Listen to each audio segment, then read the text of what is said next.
You won't believe what unfolded that crisp morning on my little slice of paradise.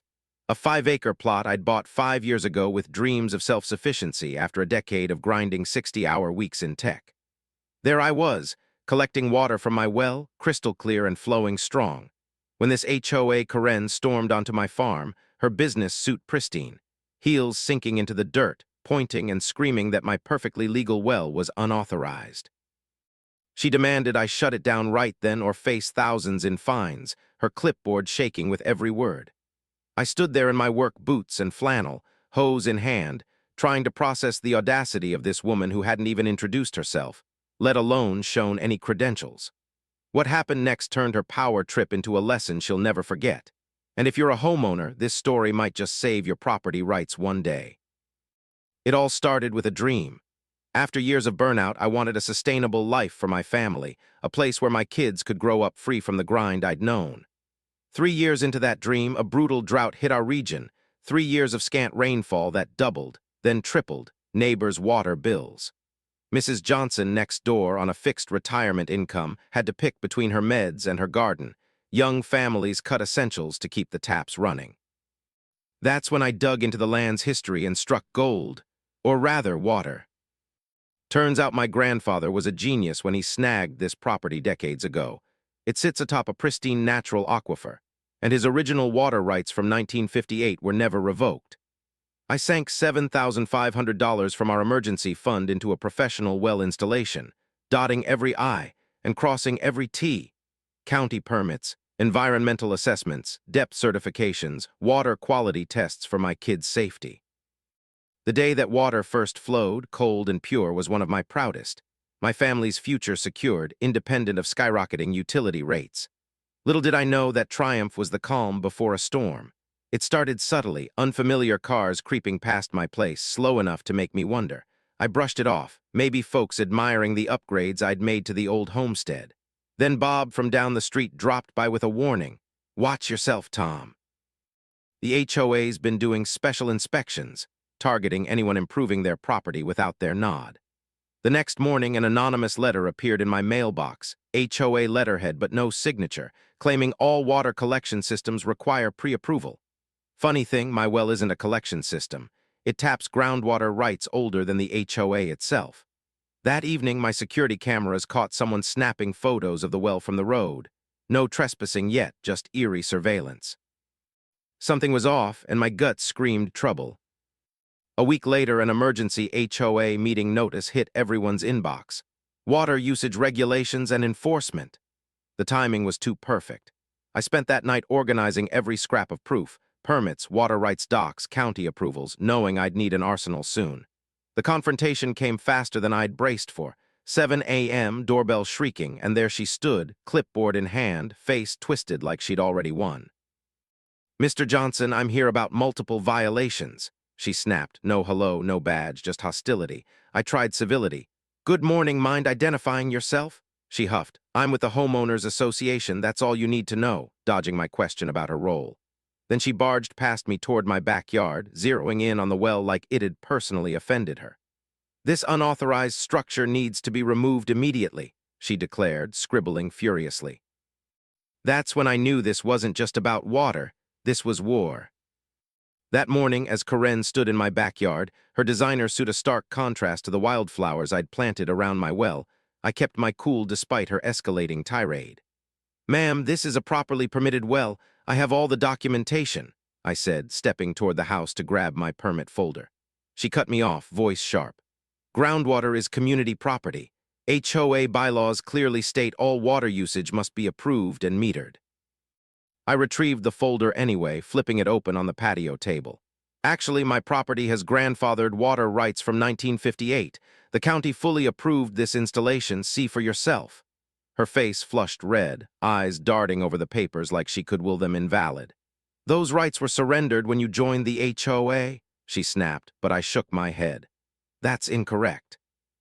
Water rights run with the land, not the homeowner. They can't be surrendered without explicit documentation, which doesn't exist." She yanked out her phone, muttering, "I'm calling for backup. This requires immediate intervention." I overheard her say, "He's being completely uncooperative. Yes, we may need to place a lien." No, don't worry about documentation yet. That's when I decided to level the playing field. I pulled out my phone and announced, for everyone's protection, I'm documenting this interaction. Her head snapped up, rage flashing across her face, tinged with something else, fear maybe. Turn that off immediately, she barked, stepping closer to block my camera. Recording HOA business is prohibited. We're on my private property, I replied evenly, and I have every right to record. She thrust a finger inches from my nose. Do you have any idea who you're dealing with? I can make your life miserable. I stood my ground, voice steady. I'm dealing with someone who hasn't identified herself, entered my property without permission, and is now threatening me. Please step back. That's when I clocked her designer watch and the luxury car parked out front. This wasn't some run-of-the-mill HOA busybody. She pivoted tactics. Your well reduces property values. The aesthetic damage violates at least 3 bylaws. I gestured to the well, landscape to blend seamlessly with my garden. Ma'am, this is more attractive than most approved lawn ornaments around here. The real issue seems to be the water itself, not how it looks. Her eyes narrowed.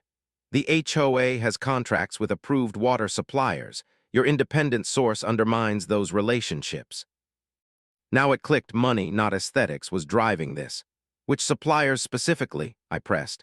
What's your relationship with them? She recoiled like I'd struck her. That's irrelevant, the violation stands. She shoved a violation notice at me. $10,000 fine, 30 days to pay, immediate cessation of unauthorized water collection. I refused to take it. I'll need your HOA credentials first and confirmation this was board approved. When I mentioned the board, uncertainty flickered across her face. The board's fully empowered me to enforce water regulations, she said, less sure now. Then you won't mind if I call the HOA president to confirm, I replied, pulling out my phone again. This is ridiculous, she exclaimed, glancing at her watch. I'm placing your property on immediate non-compliance status. The sheriff will be contacted. I smiled. Perfect.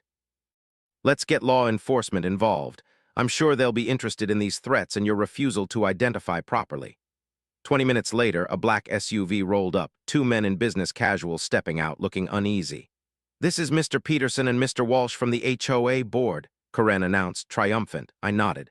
Gentlemen, was there an official meeting authorizing today's inspection? They swapped nervous glances. Well, not exactly, the taller one, Peterson, admitted. Karen called us directly about an urgent compliance issue. Finally, a name, Karen. And your official HOA position? I asked her. She cleared her throat. I'm a special consultant on water management. That's when I knew this was bigger than a petty HOA squabble. Karen's special consultant title hung in the air like a bad smell as Peterson and Walsh shifted uncomfortably in my yard, their business casual attire clashing with the rural calm of my 5 acres. Interesting, I said, eyeing her. I've attended every HOA meeting for the past year. Don't recall any vote to hire a consultant. She flipped through her clipboard, voice tight. Section 17, subsection C, prohibits water collection systems visible from common areas. I smiled, unfazed.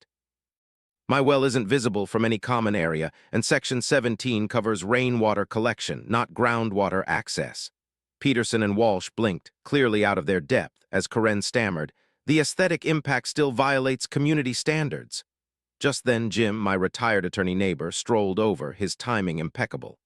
Everything all right, Tom? He called, nodding at the growing scene.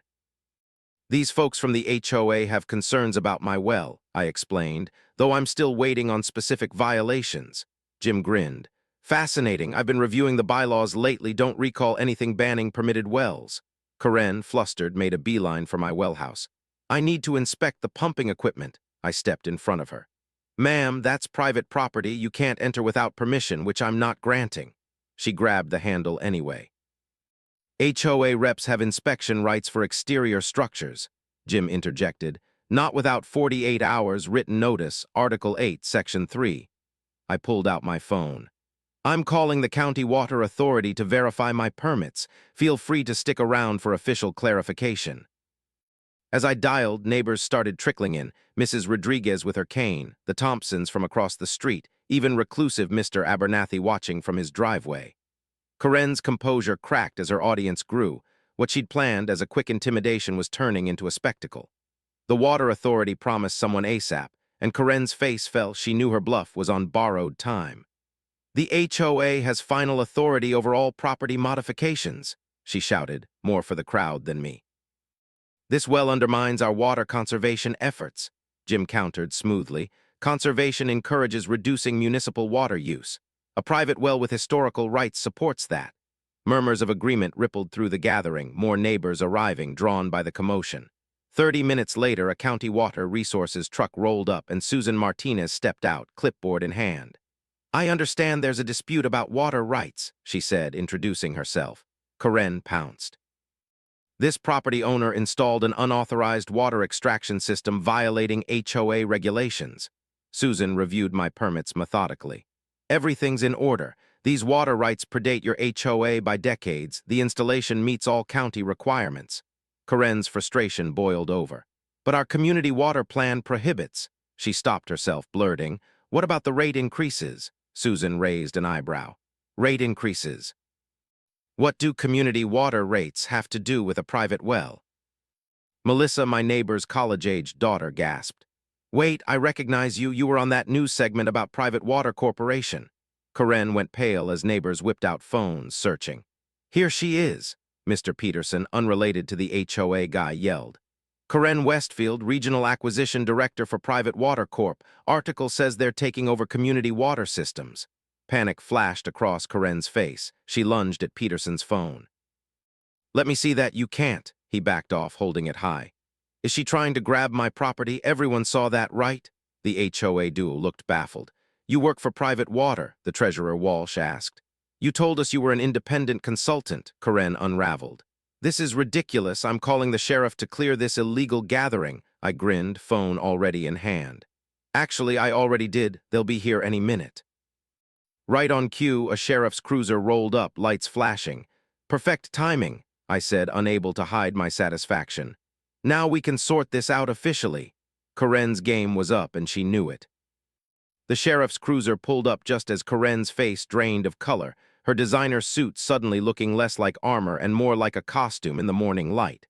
The crowd, now a good dozen neighbors, hushed as a no-nonsense woman with 20 years of experience etched into her expression, stepped out, assessing the chaos. Who called about a disturbance? She asked, voice clipped. I raised my hand. I did, officer. This woman entered my property claiming HOA authority but won't properly identify herself. Susan Martinez from the Water Authority chimed in. I can confirm his well permits are valid. The sheriff turned to Karen. And you are? Karen straightened, clutching her clipboard like a shield. Karen Westfield, representing the Homeowners Association on a compliance matter. Melissa, still scrolling on her phone, shouted, found her LinkedIn. Executive VP of Community Acquisition at Private Water Corporation, specializes in transitioning water systems to private management. The sheriff's eyebrow arched. Ma'am, are you employed by this company? Karen stammered. My employment's irrelevant to these HOA violations. Mr. Abernathy, our reclusive historian, piped up for the first time in years. She tried to buy your property last year, Tom. That corporate offer you rejected. It was a private water subsidiary. I recognized the tax ID from my corporate law days. The pieces slammed together. My well, with its 1958 water rights, was a thorn in their takeover scheme.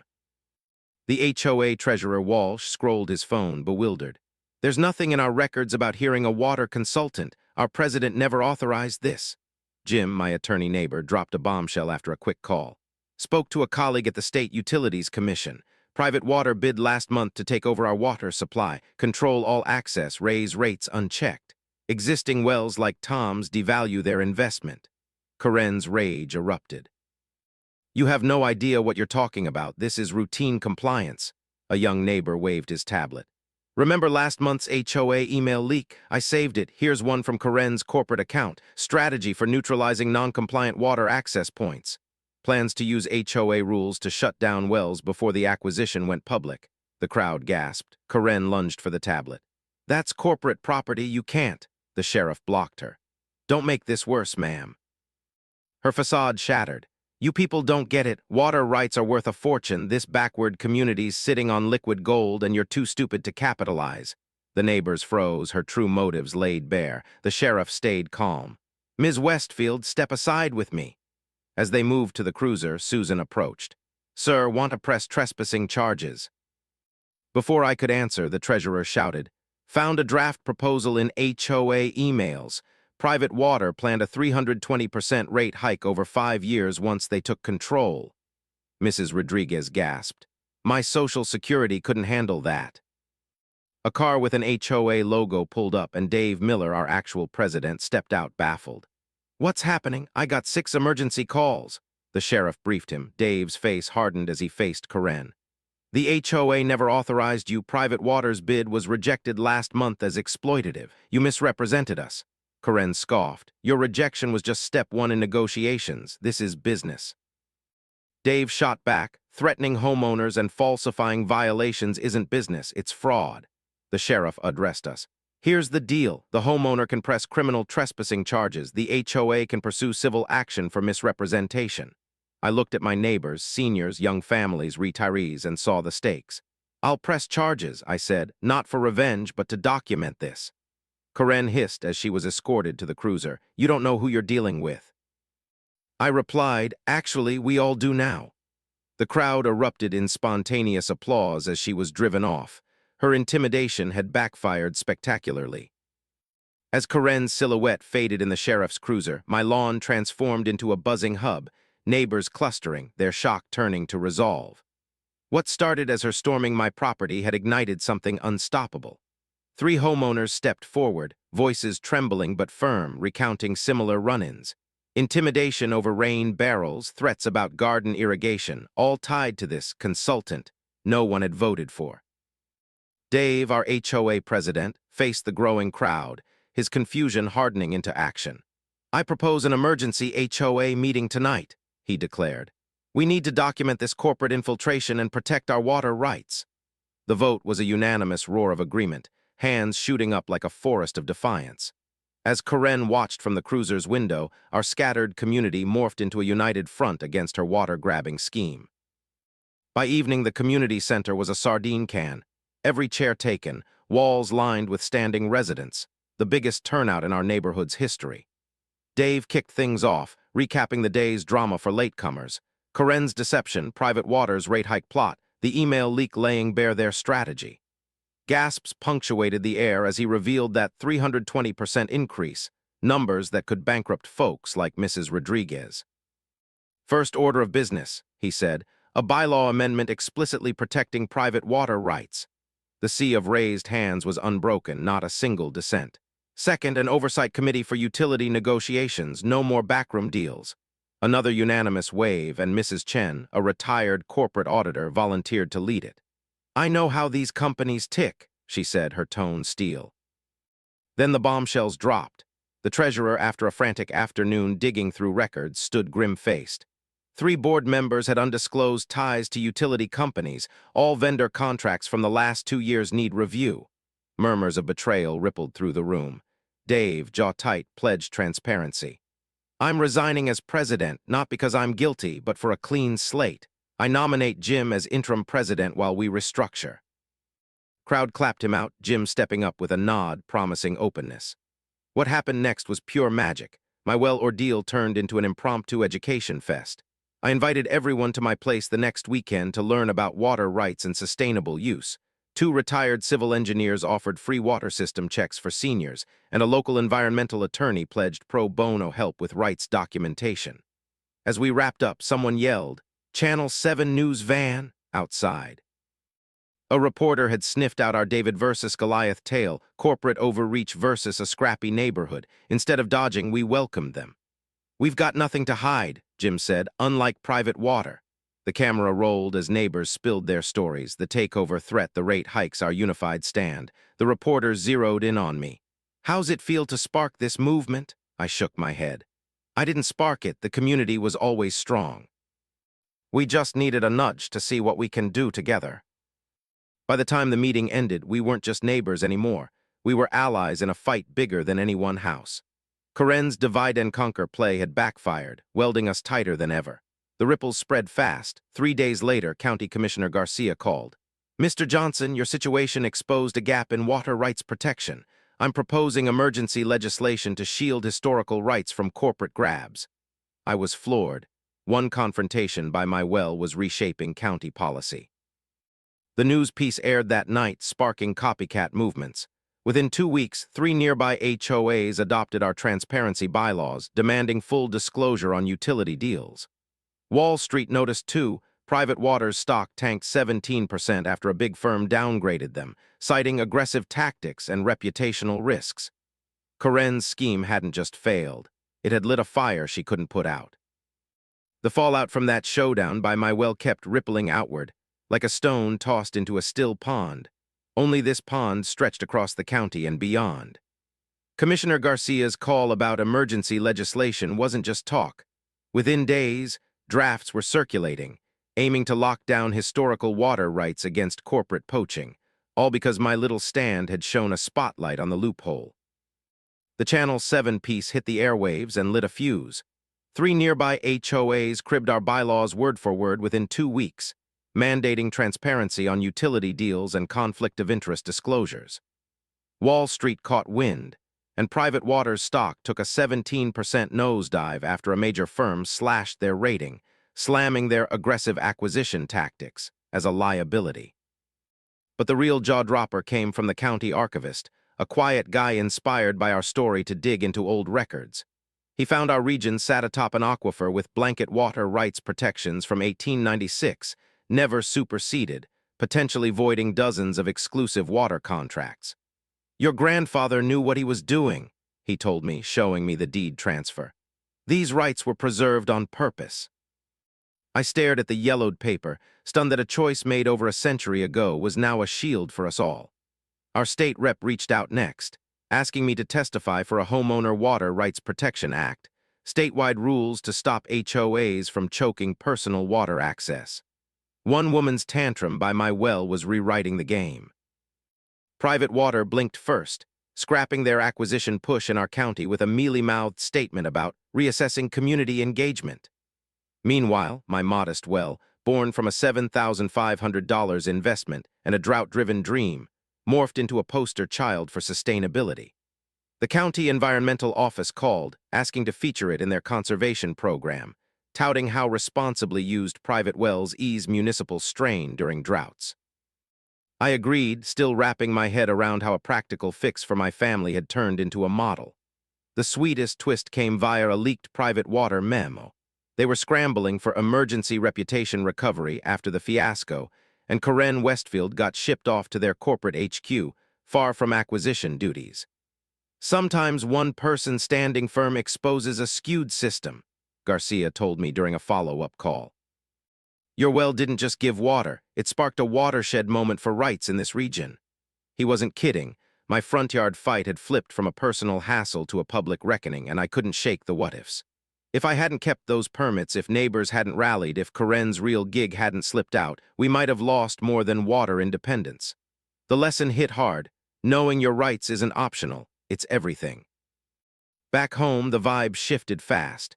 Mrs. Rodriguez tapped my well for her garden during a power outage, grinning as she hauled buckets without fear of bills or restrictions. The Simmons kids splashed in their sprinkler, no violation notices in sight. My well had become an emergency lifeline, a quiet rebellion against the old water woes. Then came the HOA bombshell. Our new oversight committee, led by Mrs. Chen, slashed dues by 15% after sniffing out bloated management fees tied to the old water setup. "Good fences make good neighbors," my grandfather used to say, "but good water makes a community." I got it now. His foresight, locked in that 1958 deed, wasn't just for us. It was for everyone here. A month after Corinne's meltdown, the new HOA crew threw a picnic right by my well, not to fight but to celebrate. Private Water's replacement rep showed up, hat in hand, apologizing. "We lost sight of serving communities chasing targets. We're here to rebuild trust, not exploit it." I watched kids dart through my sprinklers, neighbors laughing over lemonade, and realized this wasn't just victory.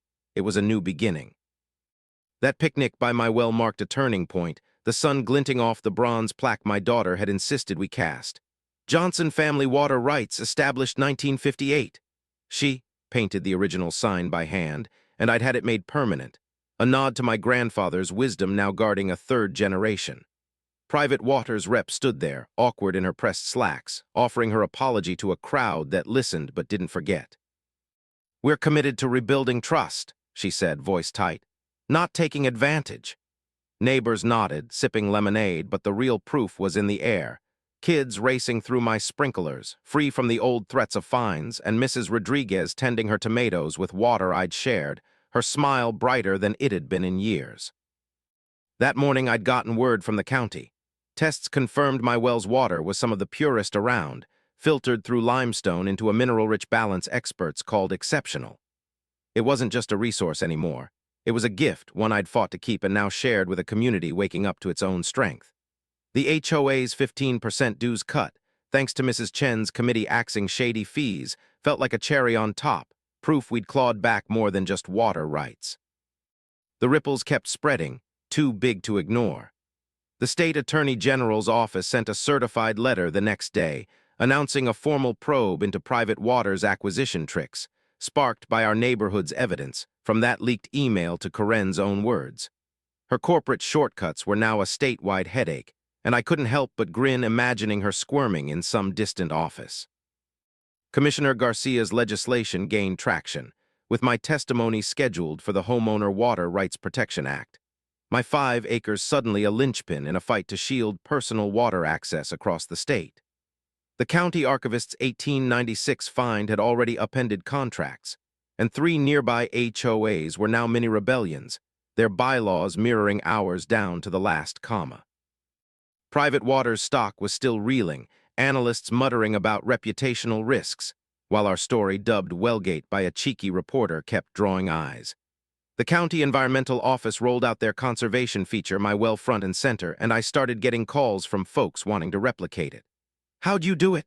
they ask, and I'd say, "Permits, persistence, and a nosy neighbor with a law degree." Jim laughed when I told him that, but he'd been key. His quiet calls and bylaw mastery had turned the tide. For me, it was personal now. Watching the Simmons kids splash without worry or Mrs. Rodriguez haul water for her garden, I saw my grandfather's legacy in action, not just in the deed, but in the freedom it nurtured. During outages, my well became a lifeline. Neighbors showed up with jugs, thanking me like I'd invented water itself. The picnic lingered in my mind, laughter, shared stories, a community no longer scared silent by suits like Corinne. Her replacement's apology was a start, but trust, that'd take time. The new HOA with Jim at the helm was different. Open meetings, real votes, no shadowy consultants. My well house stood quiet that night, pump humming softly, but it wasn't just mine anymore, it was ours, a symbol of what happens when you don't back down. "A wise man protects his water source for generations," Grandpa used to say, and as I watched the stars reflect off the damp grass, I got it. Water independence wasn't just about survival, it was about standing tall together. Corinne's tantrum had tried to divide us, but instead it forged something unbreakable.